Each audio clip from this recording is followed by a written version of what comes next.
الحمد لله رب العالمين والعاقبة للمتقين والصلاة والسلام على سيد الأنبياء والمرسلين وعلى آله وأصحابه الطيبين الطاهرين أما بعد فأعوذ بالله من الشيطان الرجيم بسم الله الرحمن الرحيم تبارك الذي بيده الملك وهو على كل شيء قدير الذي خلق الموت والحياة ليبلوكم أيكم أحسن عملا صدق الله مولانا العظيم وبلغنا رسوله النبي الأمين الكريم ونحن على ذلك لمن الشاهدين والشاكرين والحمد لله رب العالمين۔ ممبر رسول پر جلوہ فرما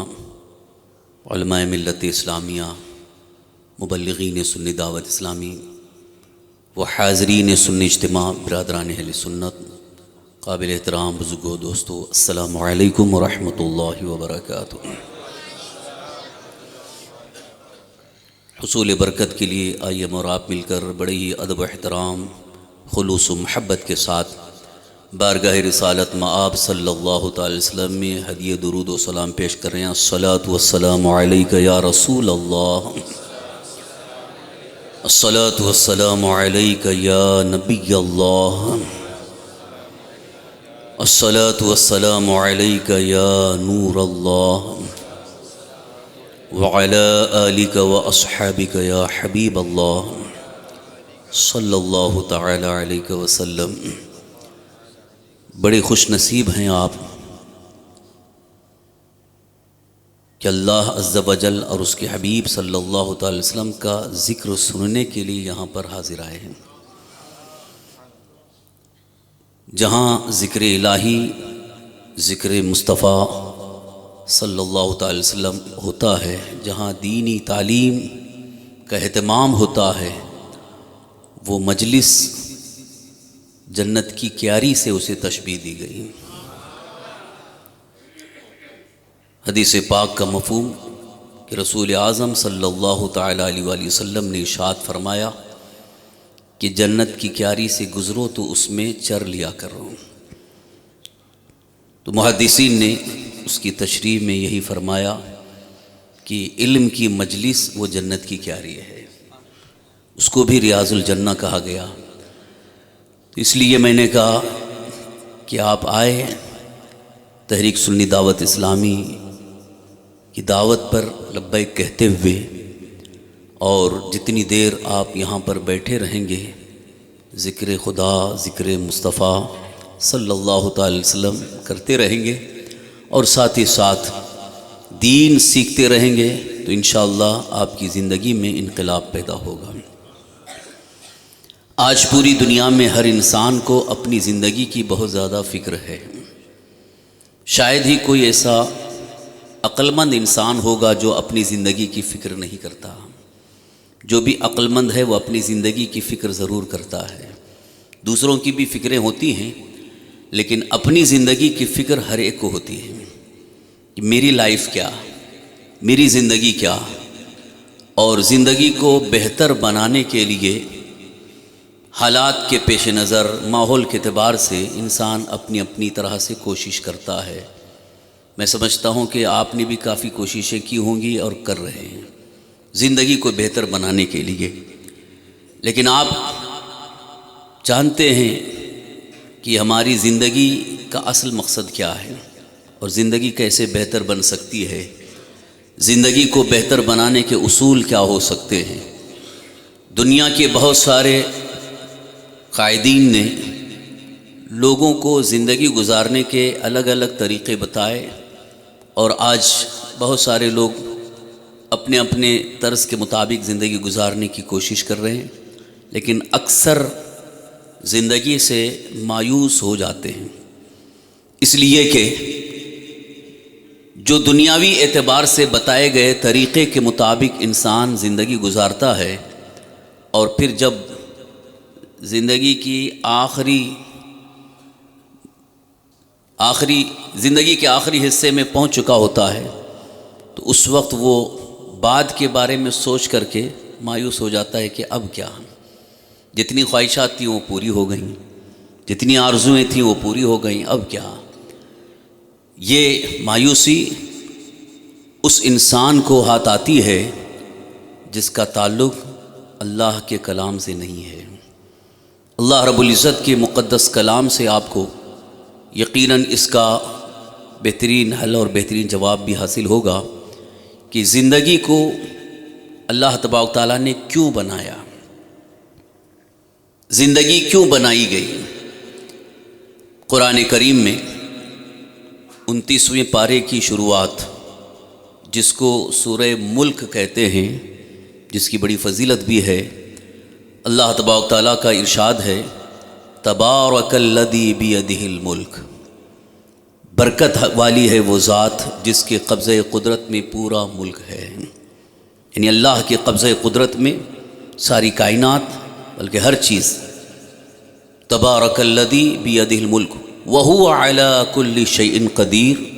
اور وہ ہر چیز پر قادر ہے، وہ ہر چیز پر قادر ہے۔ اب آگے ارشاد فرماتا ہے خلق الموت والحیات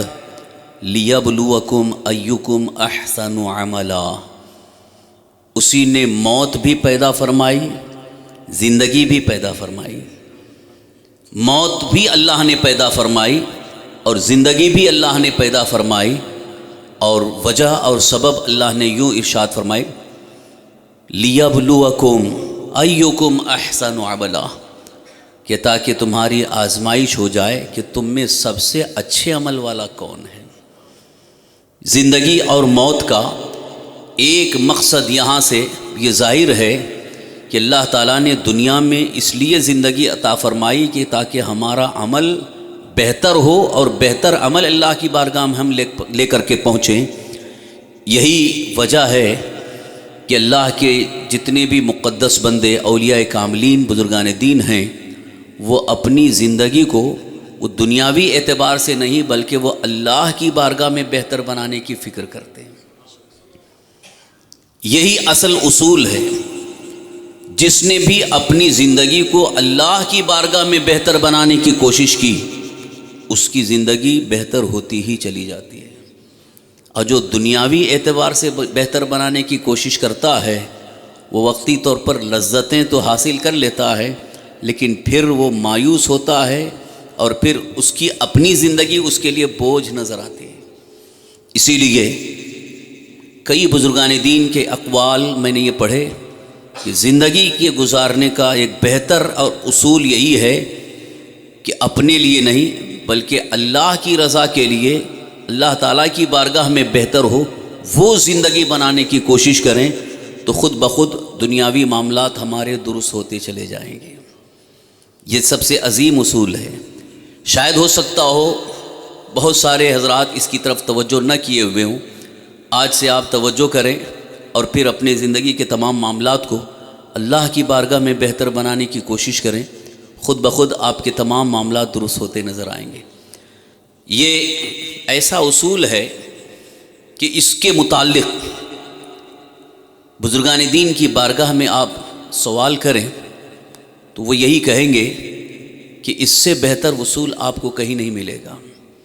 دنیا داروں کے یہاں، دنیا طلب کرنے والوں کے یہاں عجیب عجیب انداز ہیں۔ وہ یہی کہتے ہیں کہ جیسے زمانہ چل رہا ہے، جیسے زمانے کے حالات ہیں، اس کے مطابق اپنے آپ کو ڈھال لو۔ جیسا کہ لوگوں میں مثل مشہور ہے، جیسا دیس ویسا بھیس، یعنی جیسا ماحول چل رہا ہے اسی ماحول کے مطابق ہم زندگی گزارنے کی کوشش کریں گے تو ہم زمانے کے ساتھ برابر چل سکیں گے، ورنہ زمانہ ہمیں پیچھے چھوڑ کر کے چلا جائے گا۔ اور بہت سارے دنیا دار قائدین یہ کہتے بھی ہیں کہ زمانے کے ساتھ دوڑو، زمانے کے ساتھ دوڑو۔ لیکن میرا اپنا ناقص مطالعہ یہ ہے کہ زمانے کے ساتھ دوڑنے کے بجائے اللہ کی یاد میں، اللہ تعالیٰ کے فرمان کے مطابق دوڑو۔ یہ جو اللہ تعالیٰ نے ارشاد فرمایا فَفِرُّوا إِلَى اللَّهِ، اللہ کی طرف دوڑو، تو اس کا ایک خاص مفہوم یہی ہے کہ اپنی زندگی کو بہتر بنانے کے لیے اللہ تبارک و تعالیٰ کی رضا تلاش کرو۔ پھر اس کے بعد آپ کو زندگی کی نعمتیں اور زندگی کی بہاریں خود بخود ملتی چلی جائیں گی۔ اس سلسلے میں حضرت سیدنا جنید بغدادی رضی اللہ عنہ کا ایک قول مجھے یاد آتا ہے۔ سرکار سیدنا جنید بغدادی رضی اللہ عنہ ارشاد فرماتے ہیں کہ جب انسان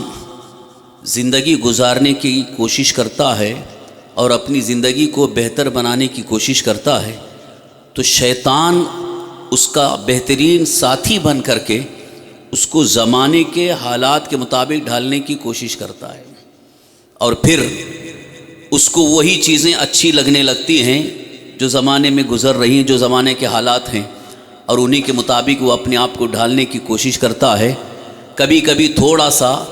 دینی رنگ اسے دے دیتا ہے، اور پھر وہ اس کے لیے اتنا خطرناک ہو جاتا ہے کہ بظاہر وہ دنیا طلبی میں لگ چکا ہے، مگر وہاں دین کا رنگ صرف اور صرف گمراہ کرنے کے لیے ہوتا ہے۔ لہٰذا اس چیز کو سمجھنا بہت ضروری ہے۔ اس چیز کو اگر آپ نے سمجھ لیا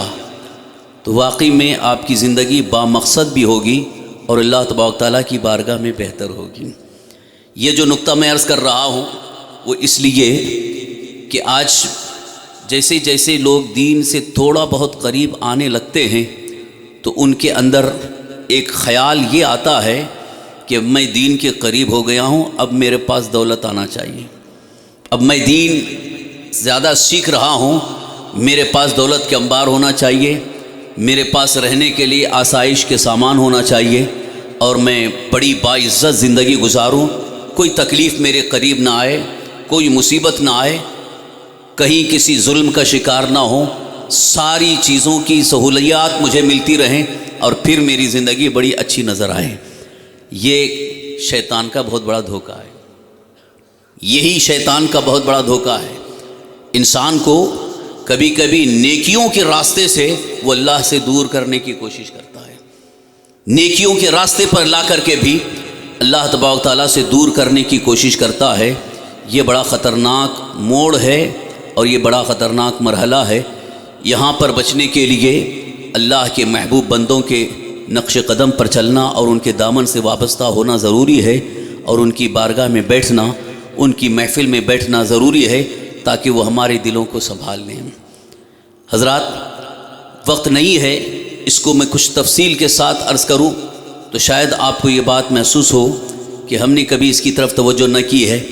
اللہ تبارک تعالیٰ کے فرمان عالی شان کی روشنی میں کہ جب اللہ نے موت اور زندگی دونوں پیدا فرمائی، موت کا ذکر پہلے ہے، زندگی کا ذکر بعد میں ہے، یعنی اللہ تعالیٰ ارشاد فرما رہا ہے موت کو بھی ہم نے پیدا کیا، زندگی کو بھی ہم نے پیدا کیا۔ گویا موت بھی اللہ کے دست قدرت میں ہے، زندگی بھی اللہ کے دست قدرت میں ہے۔ وہ جب چاہے جسے موت کی آغوش میں بھیج دے، جب چاہے جسے زندگی عطا فرما دے۔ اور یہاں پر ایک طرح سے ہم دنیا میں آئے ہیں تو ایک موت سے دوسری زندگی کی طرف آئے ہیں، اسی لیے اشارہ اس کی طرف ہے، یعنی ماں کے پیٹ سے جب آپ آئے ہیں دنیا میں تو ایک طرح سے ایک موت سے زندگی کی طرف آئے، موت سے زندگی کی طرف اس طرح سے کہ بزرگان دین فرماتے ہیں کہ ایک قطرے آب سے، پانی کے ایک قطرے سے انسان کو پیدا کیا گیا تو وہ تو قطرہ تو بے جان تھا، جس کے اندر کوئی جان نہیں ہے، لہٰذا اسے بھی موت کا تصور دیا گیا۔ پھر اسی قطرے سے رحم مادر میں جانے کے بعد زندگی کا مرحلہ شروع ہوتا ہے، جسم بننا شروع ہوتا ہے، پھر اس کے بعد زندگی وہاں پر اللہ تبارک تعالیٰ کے حکم سے دی جاتی ہے اور پھر وہ زندہ ہو کر کے دنیا میں آتا ہے۔ تو ایک موت کی آغوش سے دنیا میں آیا، پھر چند دنوں کے بعد پھر اس دنیا سے جانا ہے، واپس پھر موت کی آغوش میں جانا ہے، پھر موت کی آغوش میں جانے کے بعد ایک لمبا عرصہ عالم برزخ میں گزرے گا، پھر اس کے بعد پھر دوبارہ زندہ کیے جائیں گے۔ یہ تخلیق اور تخلیق کا مرحلہ بھی اور ساتھ ساتھ عالم دنیا میں بھیجنا، یہ ساری چیزیں ایک طرح سے اللہ تبارک تعالیٰ کو اپنی قدرت کا اظہار بھی فرمانا ہے اور ساتھ ہی ساتھ بندوں کی آزمائش ہو جائے کہ کس کا عمل بہتر ہے۔ اللہ تعالیٰ کو تو جاننے کی ضرورت نہیں ہے، اس لیے کہ اللہ تعالیٰ کو ہر چیز کا علم ہے اور کس کا کیا عمل ہے اللہ تبارک تعالیٰ کو اس کی خبر ہے۔ یہ آزمائش کس اعتبار سے؟ آزمائش کا کیا معنی ہے؟ لیبلوکم ایکم احسن عملا، اس لیے کہ جس طرح سے انسان دنیا میں آنے کے بعد اپنی زندگی کو بہتر بنانے کی دوڑ میں دوڑتا رہتا ہے، پوری کوشش کرتا رہتا ہے، لیکن اسی دوڑ میں اگر اس کی توجہ اور اس کے نظریات، اس کی ترجیحات اللہ تبارک تعالیٰ کی رضا کے مطابق ہیں تو وہ دوڑ میں کامیاب بھی ہے اور اس کی زندگی بامقصد ہے اور وہ آزمائش میں کامیاب بھی ہے۔ اور اگر ادھر سے توجہ ہٹی، صرف اور صرف دنیاوی اعتبار سے بہتر بنانے کی کوشش کر رہا ہے تو وہاں تو اس کے لیے بظاہر دنیاوی اعتبار سے وہ بہتر بن کر کے دکھا تو سکتا ہے، لیکن بارگاہ الہی میں مقبولیت حاصل نہیں ہو سکتی ہے۔ اسی لیے دنیاوی زندگی کو اگر بہتر بنانا ہے تو اللہ تعالیٰ کی بارگاہ میں ہماری زندگی بہتر ہو، اس بات کی فکر ہمیشہ رکھنے کی کوشش کریں۔ اب آئیے اس سلسلے میں حالات حاضرہ کے پیش نظر اس کی تھوڑی سی وضاحت کر کے میں اپنی گفتگو اختتام کی طرف لے جانا چاہتا ہوں۔ زندگی کو با مقصد بنائیے کہ ہماری زندگی بے مقصد نہیں ہے، با مقصد ہے۔ آج ہماری قوم کے بہت سارے نوجوانوں کو میں دیکھتا ہوں کہ وہ اپنی زندگی جب گزارتے ہیں تو اکثر اوقات ضائع کرتے ہیں، تضیع اوقات، ویسٹ آف ٹائم جس کو کہا جا رہا ہے، یعنی اس کو وہ وقت ضائع کرنا نہیں سمجھتے ہیں، بلکہ وہ یہ سمجھتے ہیں کہ دل کو تسلی ہو رہی ہے اور دل بہلایا جا رہا ہے، سکون حاصل کیا جا رہا ہے۔ بہت سارے نوجوان یہ سمجھتے ہیں کہ ہم نے دن بھر کام کیا ہے، جاب کر کے آئے ہیں، اب تھوڑی دیر باہر بیٹھ کر کے وقت گزار لیں گے تو تھوڑا طبیعت بہل جائے گی، اچھا لگے گا، اس لیے وہ رات کافی دیر تک باہر بیٹھ کر کے وقت ضائع کرتے ہیں۔ حالانکہ یہ وقت ضائع کرنا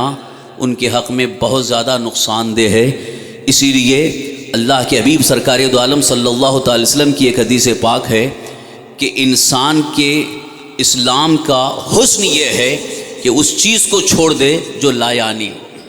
یعنی جو بیکار چیزیں ہیں، تضیع اوقات کی چیزیں ہیں، وقت ضائع کرنے والی چیزیں ہیں، ان سب چیزوں کو چھوڑ دے اور اپنی زندگی کو بامقصد بنائے تو یقیناً وہ اللہ کی بارگاہ میں اس کی زندگی بہتر ہوتی چلی جائے گی۔ وقت ضائع کرنے کے متعلق آج کل جو ہمارے بچوں کے ہاتھوں میں موبائل اور موبائل کے ساتھ ساتھ اس میں گیمز ہیں، اس گیمز کو اتنا کھیلتے ہیں کہ اگر گیم کھیلنے بیٹھ گئے تو گھنٹے کئی گھنٹے اس میں صرف ہو جاتے ہیں، ان کو احساس بھی نہیں ہوتا کہ کتنا وقت نکل گیا۔ عالم یہ ہے کہ اذان ہوتی رہتی ہے، موبائل بند نہیں ہوتا ہے، اللہ اکبر کی صدا کانوں تک ٹکراتی ہے، موبائل بند نہیں ہوتا ہے، گیم نہیں بند کرتے ہیں، اور رات کا وقت گزر چکا ہوتا ہے، ماں باپ انتظار میں رہتے ہیں کہ بچہ گھر آ جائے، بار بار فون کرتے ہیں کہ بیٹا کہاں ہے؟ ہاں ابھی آ رہا ہوں۔ 2 بجے تک 3 بجے تک رات ادھر ادھر گزار کر کے پھر 4 بجے کے قریب یا صبح کی اذان کے فجر کی اذان کے وقت گھر میں آتے ہیں، اس کے بعد سو جاتے ہیں۔ نہ فجر کی نماز کی فکر ہے، نہ عبادت کی فکر ہے، نہ اللہ کی بارگاہ میں سجدہ ریز ہونے کی فکر ہے۔ ایک تو وقت بھی ضائع کیا اور اس تضیع اوقات سے کتنا نقصان ہوا کبھی اس نے سوچا نہیں ہے۔ عزیزان گرامی، یا یہی خاص بات عرض کرنا چاہتا ہوں کہ جو بھی وقت گیم میں خرچ ہو رہا ہے، صرف ہو رہا ہے، یہ بے مقصد ہے، با مقصد نہیں ہے۔ بے مقصد اپنا وقت صرف کرنے والا زندگی کبھی بہتر بنا نہیں سکتا ہے، اللہ کی بارگاہ میں اس کی زندگی بہتر ہو ہی نہیں سکتی، اس لیے کہ قرآن کریم میں اللہ تعالیٰ نے ارشاد فرمایا افحسبتم انما خلقناکم عبثا وانکم الینا لا ترجعون، کیا تم نے سمجھ رکھا ہے کہ ہم نے تمہیں بیکار پیدا کیا ہے؟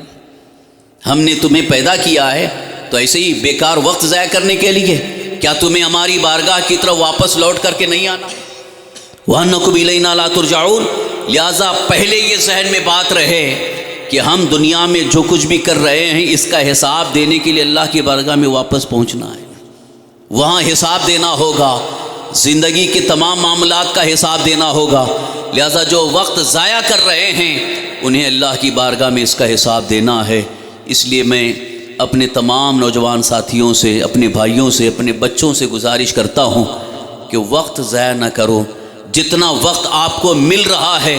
اگر یہی وقت اللہ کے مقدس دین کو سیکھنے میں لگا دیں. دین سیکھنے کے لیے ٹائم نہیں ہے. ہمارے علماء بیٹھے ہوئے ہیں، مبلغین بیٹھے ہوئے ہیں، کئی بزرگان دین بیٹھے ہوئے ہیں کہ ہمارے پاس کوئی آئے اور مسئلہ پوچھے، لیکن مسئلہ پوچھنے کوئی نہیں آتا ہے. بڑی مشکل سے امام صاحب کے پاس کوئی جاتا ہے تو اس لیے حضرت پیٹ میں درد ہو رہا ہے تعویذ دے دیجئے، گھر میں تکلیف ہے تعویذ دے دیجئے، دکان نہیں چل رہی ہے، دھندا نہیں ہو رہا ہے، تعویذ دیجئے. کبھی امام صاحب کے پاس کوئی مسئلہ پوچھنے کے لیے کوئی آتا ہے؟ پوچھ لیجئے. شاید کوئی بھٹک کر کے آ جائے، اور کب آتے ہیں؟ جب دھڑلے سے 3 طلاق دے چکے ہوتے ہیں تب پوچھنے آتے ہیں کہ میں نے 3 طلاق دے دیا، اب کیا کروں. آج سب سے بڑا المیہ یہ ہے ہماری قوم کے پاس گیم کھیلنے کے لیے، تماشا گاہوں میں بیٹھنے کے لیے، کیرم کھیلنے کے لیے، گھومنے پھرنے کے لیے کافی وقت ہے، لیکن وقت نہیں ہے تو صرف اور صرف دین سیکھنے کے لیے وقت نہیں ہے. یہ ہمارے لیے بہت بڑا المیہ ہے، یہ ہمارے لیے غم اور افسوس کا مقام ہے. عزیزان محترم، آج ضرورت اس بات کی ہے کہ وقت ضائع نہ کریں، بلکہ جو بھی وقت ملے آپ کے کام کاج کے علاوہ، جاب سے آنے کے بعد آپ کے پاس ٹائم ہے، وقت ہے، تو جو وقت ملے اس سے آپ دین سیکھنے کی کوشش کریں. کوشش کریں گے انشاءاللہ. لیکن خاص یہاں پر ایک پیغام یہ بھی دوں گا کہ دین سیکھنے کے لیے ایرو غیرو نتو خیرو کسی سے بھی دین نہیں سیکھنا ہے، کیونکہ آج کل بہت سارے لوگ گوگل کو استاد بنائے ہوئے ہیں. گوگل صاحب سب کے استاد بنے ہوئے ہیں، اسی سے دین سیکھ رہے ہیں، اسی سے حدیثیں پوچھ رہے ہیں، اسی سے سیرت کی باتیں پوچھ رہے ہیں، سرکار دو عالم صلی اللہ علیہ وسلم کی سیرت کے متعلق اس سے پوچھ رہے ہیں. یہ گوگل تمہیں کیا بتائے گا؟ گوگل میں بہت ساری چیزیں ہیں، لیکن جنہوں نے اس کو بنایا ہے اگر تحقیق سے دیکھا جائے، تحقیق آپ کریں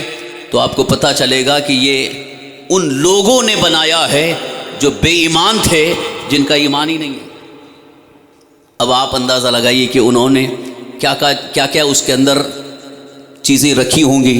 کہ کہاں کہاں انسان گمراہ ہو سکتا ہے. وہ راستے انہوں نے تلاش کر لیے اور اس میں سب کچھ ڈال دیا ہے. بہرحال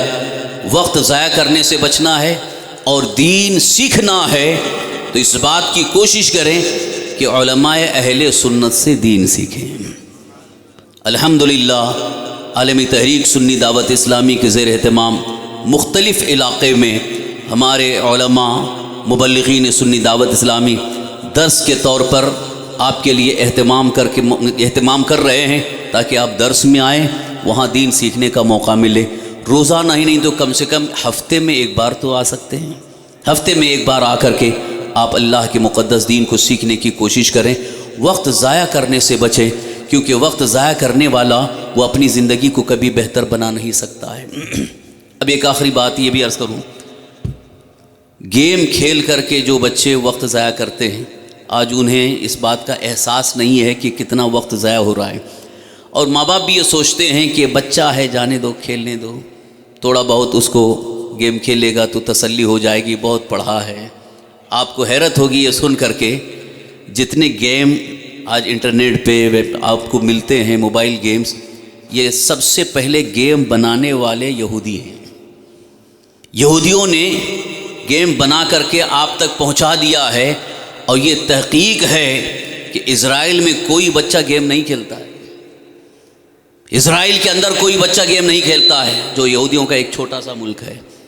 چھوٹا سا علاقہ ہے. آج پوری دنیا کو انہوں نے تخریب کاری میں مبتلا کر کے رکھا ہے، پوری دنیا کو پریشان کر کے رکھا ہے. یہ وہ یہودی ہیں جو مسلمانوں کو تباہ کرنے کے منصوبے دن رات بناتے ہیں. یہ وہی یہودی ہیں جو اللہ تعالیٰ کے کلام سے مسلمانوں کو دور کرنے کے لیے منصوبے تیار کرتے ہیں، پلانز تیار کرتے ہیں. اور ہمارے مسلمان بھائی اس کی طرف توجہ ہی نہیں کرتے کہ یہ ہماری تباہی کا سامان انہوں نے ہم تک لا کر کے رکھا ہے. اور ہم کو ایسا لگتا ہے کہ اس کے ذریعے ہم اپنا ذہن تیز کر رہے ہیں، یا یہ ذہن کو تیز کرنے کا کوئی بہتر طریقہ ہے. اللہ اکبر. آج اگر کوئی یہ سمجھتا ہے کہ گیم کھیل کر کے ہم اپنا دماغ تیز کر سکتے ہیں، میں سمجھتا ہوں سب سے بڑا بے وقوف وہ انسان وہی ہے. اگر دماغ تیز کرنا ہے تو گیم کھیل کر کے نہیں، بلکہ اللہ کے کلام کو پڑھو، دماغ تیز ہوتا چلا جائے گا.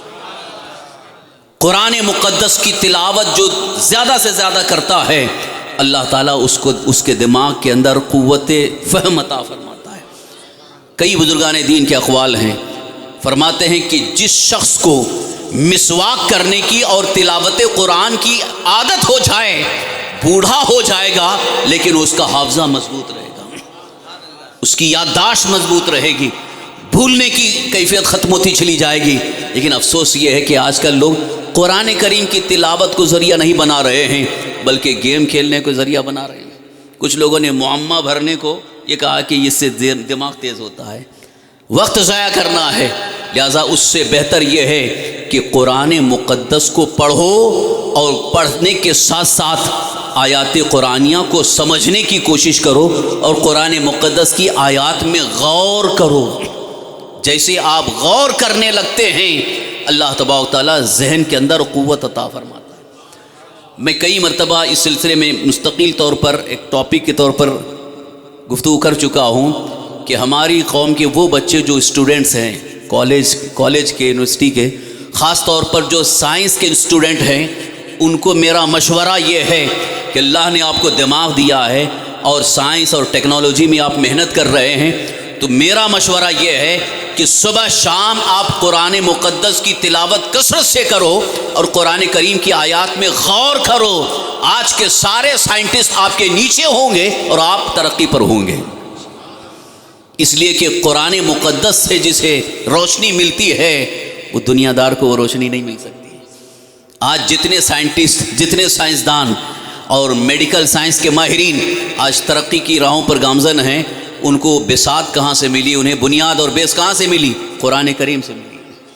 اور ہم قرآن شریف کو چھوڑ کر کے صرف اور صرف دنیا داروں کی باتوں کو لے کر کے یہیں محدود رہ گئے اور حسرت بھری نگاہ سے دیکھ رہے ہیں کہ ارے وہ تو بہت دور چلے گئے، بہت ترقی کر گئے۔ حضرات، آج وقت اس بات کا تقاضا کرتا ہے کہ ہمیں بھی قرآن مقدس کی تلاوت کے ساتھ ساتھ قرآن مقدس کو سمجھنے کی کوشش کرنا ہے۔ تو اب آج سے یہ آپ عہد کریں کہ ہم وقت ضائع نہیں کریں گے، وقت برباد نہیں کریں گے، بلکہ وقت کو استعمال میں لا کر خاص طور پر قرآن مقدس کو صحیح پڑھنے کی مشق اور قرآن مقدس کو صحیح سمجھنے کی کوشش علماء اہل سنت کے ذریعے آج سے آپ نے یہ کوشش شروع کر دی، انشاءاللہ آپ کا دماغ بھی تیز ہوگا، آپ کا ذہن تیز ہوگا اور ساتھ ہی ساتھ آپ کی زندگی اللہ کی بارگاہ میں بہتر ہوتی چلی جائے گی۔ یہ اصول ہے زندگی کو بہتر بنانے کے لیے۔ ویسے ہمارے بزرگان دین نے کئی اور اصول عطا فرمائے ہیں۔ آپ کو یہ جان کر کے حیرت ہوگی کہ قرآن مقدس کی تلاوت کے حوالے سے اگر دیکھا جائے تو ہمارے جتنے بھی اکابر بزرگان دین اولیاء اللہ ہیں وہ کثرت سے تلاوت کرتے تھے۔ حضرت امام اعظم ابو حنیفہ رضی اللہ عنہ کثرت سے قرآن پاک کی تلاوت کرتے تھے، قرآن مقدس کی تلاوت بھی کرتے تھے، قرآن مقدس کی آیات میں غور بھی کرتے تھے۔ یہی وجہ ہے کئی لاکھ مسائل آپ نے قرآن سے اور احادیث کریمہ سے نکال کر کے امت کے سامنے پیش کر دیا۔ آج جو فقہ حنفی ہمارے سامنے ہے، فقہ حنفی کا ذخیرہ ہے، فقہ حنفی کا ایک بہت بڑا ذخیرہ اور سرمایہ ہے، یہ حضرت امام اعظم ابو حنیفہ رضی اللہ عنہ کی قوت استنباط کا نتیجہ ہے کہ انہوں نے قرآن مقدس کو صرف پڑھا نہیں بلکہ قرآن مقدس کو سمجھا، اس میں غور کیا اور ایک ایک آیت سے جن سے احکام ثابت ہوتے ہیں اس میں غور کر کے ہزاروں مسائل انہوں نے نکال کر کے امت کے سامنے پیش کیا۔ وقت ضائع نہیں کیا انہوں نے۔ اگر وہ بھی وقت ضائع کیے ہوتے تو آج ہمارے پاس فقہ حنفی کا سرمایہ نہ ہوتا۔ آج ہمارے پاس فقہ حنفی کا اتنا بڑا سرمایہ ہے کہ کوئی بھی مسئلہ اگر ہمیں تلاش کرنا ہوتا ہے تو بڑی آسانی سے ہمیں مسئلہ مل جاتا ہے۔ نماز کا مسئلہ، روزے کا مسئلہ، زکوٰۃ کا مسئلہ، حج کا مسئلہ، رضاعت کا مسئلہ، میراث کے متعلق جتنے بھی مسائل آپ کو ملیں گے، الحمدللہ فقہ حنفی میں کوئی مسئلہ رہ نہیں گیا، بلکہ الحمدللہ ہر مسئلہ ہمیں ملتا نظر آتا ہے۔ یہ ان کی کوششیں ہیں، یہ ان کی قربانیاں ہیں، جنہوں نے قرآن مقدس میں غور کیا، محنت کی اور وقت ضائع نہیں کیا، بلکہ وقت کو استعمال کر کے انہوں نے دنیا کے سامنے، بالخصوص امت مسلمہ کے سامنے بہت بڑا ذخیرہ اور بہت بڑا سرمایہ پیش کیا۔ آج اسی کو پڑھنے کے لیے ہمارے پاس ٹائم نہیں ہے، مطالعے کے لیے ٹائم نہیں ہے، انہوں نے تو مطالعہ نہیں بلکہ انہوں نے غور کر کے مسائل نکال کر کے ہمارے سامنے رکھ دیے، اور ان کو پڑھنے کے لیے آج ہمارے پاس ٹائم نہیں ہے اور وقت ضائع کرتے ہیں۔ خاص طور پر جو موبائل کا استعمال کرتے ہیں ان کے لیے ایک بات اور بھی عرض کر دوں کہ اذان کے وقت سارے کام کاج بند کر دینا چاہیے۔ جن کو بھی اذان کی آواز سنائی دیتی ہے، اذان سنائی دیتی ہے، تو فوراً وہ اپنا کام کاج بند کر دیں۔ یہاں تک کہ تلاوت قرآن کے بارے میں حکم آیا ہے کہ قرآن کریم کی تلاوت روک دیں اور اذان کا جواب دیں۔ میں نے کئی لوگوں کو دیکھا موبائل میں بات کر رہے ہیں تو بات جاری ہے، یا موبائل میں دیکھ رہے ہیں تو وہ دیکھتے ہی رہے ہیں، یا گیم کھیل رہے ہیں تو گیم کھیل ہی رہے ہیں، اور ادھر اذان ہو جاتی ہے ان کو پتہ بھی نہیں چلتا ہے، احساس بھی نہیں ہوتا ہے۔ آپ کو معلوم ہونا چاہیے کہ یہ اذان کوئی معمولی چیز نہیں ہے، بلکہ یہ اذان صدائے اللہ اکبر، یہ اللہ کی بارگاہ کی طرف بلانے کا ایک عظیم ذریعہ ہے، اور اس صدائے اللہ اکبر سے اللہ کی کتنی رحمتیں ہمارے قریب آتی ہیں، کبھی ہم نے اس کے بارے میں احساس نہیں کیا ہے۔ صحیح معنوں میں اگر اذان کی طرف توجہ کریں اور اذان کا جواب بھی دیں تو یقیناً اس وقت اللہ کی رحمت قریب آتی ہے، کیونکہ رب تبارک تعالیٰ دیکھ رہا ہے کہ بندہ میری دعوت کو سن بھی رہا ہے اور جواب دے رہا ہے، اور پھر نماز کے لیے آنے کا ارادہ ہے، تو اللہ تبارک تعالیٰ کی رحمتیں اس سے قریب ہو جاتی ہیں، شیطان دور ہوتا ہے، وسوسات دور ہوتے ہیں، اور بہت ساری ذہنی الجھنیں دور ہوتی ہیں، اور پھر اس کے بعد اس کی زندگی میں ایک لطف اور ایک اچھا محسوس ہونے لگتا ہے۔ اسی لیے جہاں کہیں بھی آپ ہیں، خاص طور پر مسجد کے جو قریب ہیں، مسجد سے متصل ہیں، اذان کی آواز آتی ہے تو اذان کی آواز پر خاموشی کا مظاہرہ کرتے ہوئے اذان کا جواب دینے کی کوشش کریں۔ اور ساتھ ہی ساتھ ابھی ایک نیا سسٹم یہ شروع ہوا ہے کہ مسجد کی اذان کی آواز مائک کے ذریعے نہیں پہنچ رہی ہے، اب وہ ایپ کے ذریعے ہر ایک کے موبائل میں اذان کی آواز آ رہی ہے۔ یہ بھی مسئلہ بعض لوگوں نے پوچھا کہ جس طریقے سے مسجد کی اذان کے جواب دینے کا حکم ہے، اب وہ ایپ کے ذریعے، موبائل کے ذریعے وہ اذان کی آواز ہم تک پہنچ رہی ہے، اس کے بارے میں کیا حکم ہے؟ وہاں بھی وہی حکم ہے کہ جس طرح مسجد کی اذان کی آواز پر آپ کو خاموشی کا اظہار کر کے اذان کا جواب دینا ضروری ہے، اسی طرح سے جو موبائل کے ذریعے آپ تک آواز اذان کی پہنچ رہی ہے، وہاں بھی آپ کو خاموش ہو کر اس کا جواب دینا چاہیے، جواب دینا ضروری ہے۔ یہاں اصل میں معاملہ یہ ہے کہ جو اذان بالکل ہی ہو رہی مسجد سے، وہی اذان کی آواز موبائل کے ذریعے پہنچ رہی ہے، ایسا تو نہیں کہ وہ ریکارڈنگ پہنچ رہی ہے۔ ویسے ریکارڈنگ بھی اگر آ رہی ہے تو وہاں بھی چونکہ اذان ہی ہے، لہٰذا اس کا بھی ادب و احترام ضروری ہے، لیکن جو موبائل ایپ کے ذریعے اذان کی آواز ہر ایک کے پاس پہنچ رہی ہے، ان کی ذمہ داری ہے، ان پر لازم ہے، ضروری ہے کہ وہ خاموش ہو کر کے اذان کو سنیں اور اذان کا جواب بھی دیں۔ ہاں، لائیو جو اذان ہو رہی ہے وہاں بھی حکم یہی ہے کہ وہ اصل اذان ہی کی آواز آپ تک پہنچ رہی ہے۔ یہ اور بات ہے کہ موبائل کے ذریعے آپ تک آواز پہنچ رہی ہے تو خاموش ہو کر کے اس اذان کا جواب دینے کی کوشش کریں۔ یہاں سب سے مین چیز جو میں عرض کرنا چاہتا ہوں وہ یہ ہے کہ اللہ کی طرف بندے کی توجہ، اللہ کی طرف توجہ ہو۔ اس لیے 5 وقت مسجد میں اذان کی آواز، مسجد میں اذان ہو رہی ہے اور اذان کی آواز ہمارے کانوں تک ٹکراتی ہے، ہم توجہ الی اللہ نہیں کرتے ہیں تو دل بالکل ہی مردہ ہوتا چلا جاتا ہے، اور جیسے ہی اذان ہو اور اذان کی طرف آپ توجہ کریں تو انشاءاللہ العزیز آپ کا دل مردہ نہیں ہوگا، بلکہ دل کے اندر بھی ایک طرح کی حیات پیدا ہوتی ہے۔ بعض بزرگان دین نے فرمایا کہ اذان کی آواز کو سننے کے بعد اگر آپ اس وقت فوراً اذان کا جواب دینا شروع کرتے ہیں تو روح بھی تازہ ہوتی ہے اور دل زندہ ہوتا ہے، دل زندہ ہوتا ہے۔ بعض بزرگان دین نے یہاں تک فرمایا کہ جس وقت انسان کا انتقال ہوتا ہے، روح بدن سے، تن سے جدا ہو جاتی ہے، لیکن وہ بندہ مومن جس نے اذان کی آواز کو سن کر کے ہمیشہ جواب دیا ہے، اس کا دل مردہ نہیں ہوتا بلکہ اس کا دل زندہ ہوتا ہے۔ وہ دل بھی جاری ہوتا ہے، یعنی انہی اوقات میں اس دل سے بھی صدائے اللہ اکبر بلند ہوتی ہے۔ یہی وجہ ہے کہ بعض بزرگان دین نے یہ بھی فرمایا کہ قبر میں دفن کرنے کے بعد جب منکر نکیر آتے ہیں اور اسے اٹھاتے ہیں بٹھاتے ہیں سوال جواب کے لیے، اس وقت اس کے سامنے جو منظر ہوتا ہے وہ عصر کے وقت کا منظر ہوتا ہے، یعنی اسے ایسا محسوس ہوتا ہے کہ عصر کی اذان ہو گئی ہے اور مجھے بیدار کیا جا رہا ہے۔ وہی تصور، وہی خیال جو اذان کے جواب کا ہوتا ہے، اور وہ تصور، وہ خیال جب باقی رہتا ہے تو انسان کے انتقال کے بعد بھی اس کے دل میں وہی صدا مسلسل آتی رہتی ہے اور دل زندہ رہتا ہے۔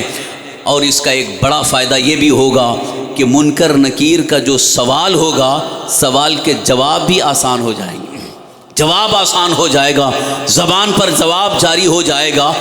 اسی لیے اللہ کے حبیب سرکار دو عالم صلی اللہ تعالی وسلم کی ایک حدیث پاک کا مفہوم ہے کہ جو شخص اذان کو سن کر کے اذان کا جواب نہیں دیتا ہے، اندیشہ ہے کہ اس کا خاتمہ ایمان پر نہ ہو، ایمان پر خاتمہ نہ ہونے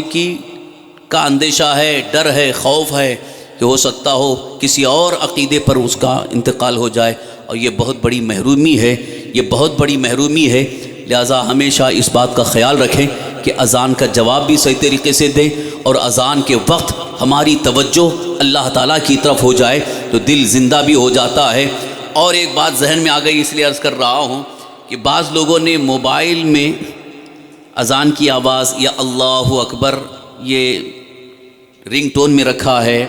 یا جب کسی کو کال کرتے ہیں تو اذان کی آواز یا اللہ اکبر کی آواز آتی ہے، اور جیسے ہی وہ اللہ اکبر شروع ہوتی اسی وقت کاٹ دیتے،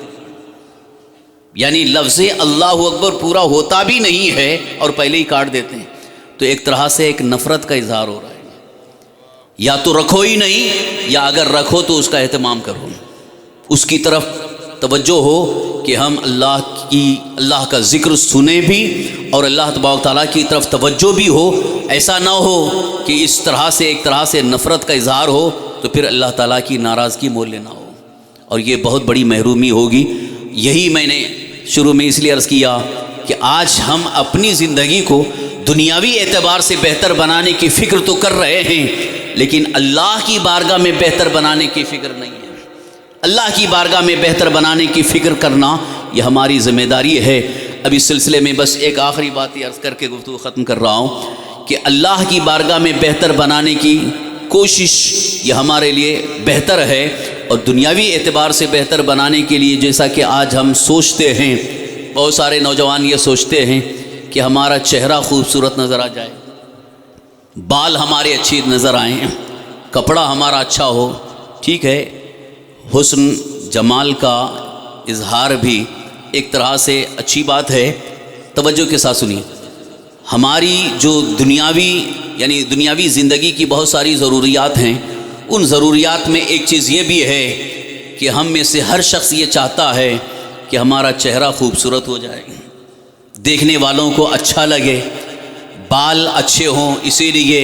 کئی نوجوانوں کو میں نے دیکھا کہ صرف بال بنانے کے لیے وہ ہزاروں روپے خرچ کرتے ہیں۔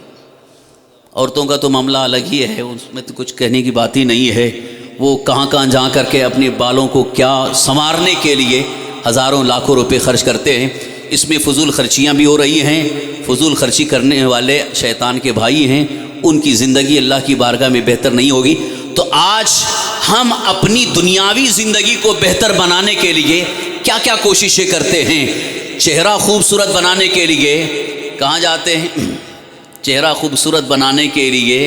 بیوٹی پارلر میں جاتے ہیں، وہاں جا کر کے اس کا فیس کیا ہوتا ہے،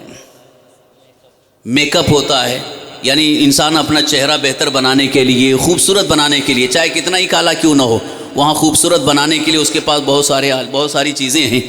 تو انسان یہ سوچ رہا ہے کہ لوگوں کی نظر میں بہت اچھا دکھوں، حالانکہ یہ اس کے حق میں بہتر نہیں ہے۔ چند دنوں میں اس کی اصلیت ظاہر ہو جاتی ہے، اس کی حقیقت ظاہر ہو جاتی ہے۔ لہٰذا اگر آپ یہ چاہتے ہو کہ اللہ کی بارگاہ میں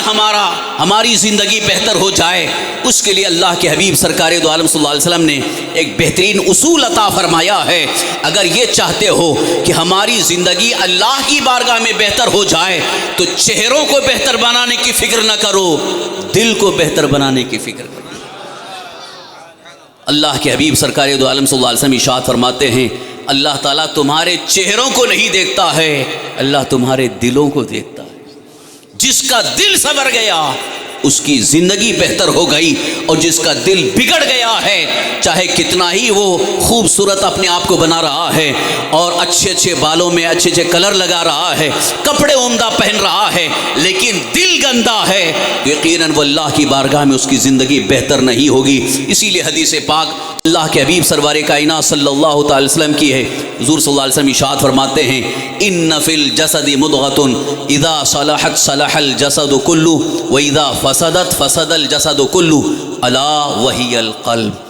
بے شک انسان کے جسم کے اندر ایک گوشت کا لتڑا ہے، اگر وہ سنور گیا تو وہ پورا جسم سنور گیا، اور اگر وہ بگڑ گیا تو پورا جسم بگڑ گیا۔ اذا فسدت فسد الجسد کلہ، سرکار دو عالم صلی اللہ علیہ وسلم ارشاد فرماتے وہ بگڑ گیا تو پورا جسم بگڑ گیا۔ اب چہرہ خوبصورت بنانے سے کیا فائدہ؟ چہرے پہ پاؤڈر لگا لیں، کریم لگا لیں، اور خوب بال اچھے اچھے بنا لیں، اور برانڈڈ جوتا پہن لیں،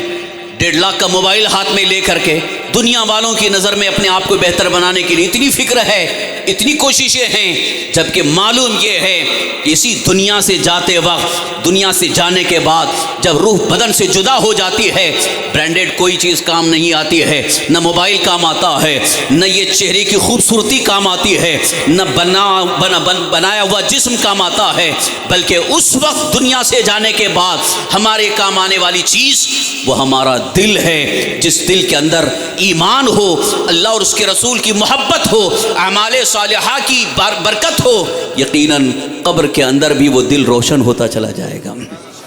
اسی دل کی نورانیت کی بنیاد پر قبر بھی منور ہو جاتی ہے، تا حد نگاہ اس کی قبر کو منور کر دیا جاتا ہے۔ لہٰذا آج میں آپ کو یہ پیغام دینا چاہوں گا، اللہ کے حبیب سرکار دو عالم صلی اللہ علیہ وسلم کے ارشاد گرامی کے مطابق وقت کو ضائع نہ کرو، اپنی زندگی کو اللہ کی بارگاہ میں بہتر بنانے کی کوشش کریں گے انشاءاللہ۔ اپنی زندگی کو دنیا والوں کی نظر میں بہتر بنانے سے کوئی فائدہ نہیں ہے۔ دنیا والوں کی نظر میں بہتر بناتے بناتے لوگ تھک گئے اور بعد میں بے عزت ہو کے ہی چلے گئے،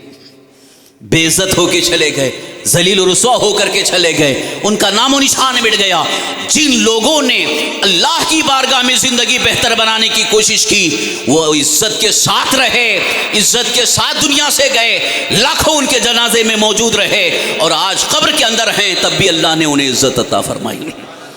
وہ اللہ والے ہیں، وہ بزرگان دین ہیں، وہ اولیاء کرام ہیں، جنہوں نے اپنی زندگی کو اللہ کی بارگاہ میں بہتر بنانے کی کوشش کی، تو آج بھی ان کی عزت باقی ہے، ان کا احترام ہے، ان کی محبتیں ہیں، ان کی بارگاہ میں خراج عقیدت پیش کیا جا رہا ہے، اور صدیاں گزر جا رہی ہیں، ان کا نام آج بھی باقی ہے۔ اسی لیے میں پھر آپ سے کہوں گا کہ اللہ کی بارگاہ میں بہتر کس طریقے سے ہم اپنی زندگی کو بنا سکتے ہیں، اس کے لیے میں نے خاص ایک اصول آپ کے سامنے پیش کیا ہے حدیث پاک کی روشنی میں، کہ اپنے دل کو سنوارنے کی کوشش کریں گے انشاءاللہ۔ اسی لیے الحمدللہ حضور امیر سنی دعوت اسلامی نے درس تصوف کا اہتمام کیا تھا۔ بہت سارے لوگوں کو دعوت دی جاتی ہے لیکن آنے کی کوشش نہیں کرتے۔ درس تصوف کیا ہے؟ درس تزکیہ کیا ہے؟ تزکیہ دل کو صاف کرنے، دل کو سنوارنے کے لیے ایک باقاعدہ درس ہوتا ہے، اور اس کے لیے بیٹھ کر کے کچھ باتیں سننی ہوتی ہیں، اور یہ چیزیں کتابوں سے حاصل نہیں ہوتی ہیں بلکہ بزرگوں کی زبان سے حاصل ہوتی ہیں۔ ڈاکٹر اقبال نے کہا ہے نا، نہ یونیورسٹی سے نہ کالج کے در سے ہے پیدا، دین ہوتا ہے بزرگوں کی نظر سے پیدا۔ یہ تصوف کی جو چاشنی ملتی ہے وہ بزرگان دین کی زبان سے ملتی ہے۔ اسی لیے میں نے دیکھا جن بچوں نے، جن مبلغین نے حضور امیر سنی دعوت اسلامی کے درس تزکیہ میں بیٹھے، زبان کا اتنا اثر ہوتا ہے جو کتاب کا اتنا اثر نہیں ہوتا ہے۔ کتاب پڑھنے والے کے اندر وہ اثر نہیں آتا جو ایک اللہ کے محبوب بندوں کی زبان سے اثر آتا ہے۔ اس لیے کوشش کرو کہ ایسے متقی، پرہیزگار، باعمل علماء اہل سنت کے پاس بیٹھ کر کے ان سے تزکیہ حاصل کریں، دل کو سنوارنے کی کوشش کریں، انشاءاللہ آپ کی زندگی بہتر ہوتی چلی جائے گی، اور جس کی اللہ کی بارگاہ میں زندگی بہتر ہو گئی اس کی آخرت بھی سنور گئی اور اس کی دنیا بھی سنور گئی۔ اللہ تبارک تعالیٰ کی بارگاہ میں دعا ہے اللہ رب العزت ہم سب کو دنیاوی اعتبار سے اللہ کی بارگاہ میں زندگی بہتر بنانے کی توفیق عطا فرمائے اور ہمارے دلوں کی اصلاح فرمائے، تمام خرافات، فواہشات، بے حیائیوں اور گناہوں سے دور رہنے اور بچنے کی اللہ ہم سب کو توفیق عطا فرمائے اور ہمیں ایمان پر ثابت قدمی عطا فرمائے، ایمان پر زندہ رکھے، ایمانی پر خاتمہ نصیب فرمائے، آمین بجاہ نبی الامین علیہ الصلاۃ والتسلیم، وما علینا الا البلاغ المبین، وآخر دعوانا ان الحمد للہ رب العالمین۔ السلام علیکم ورحمۃ اللہ۔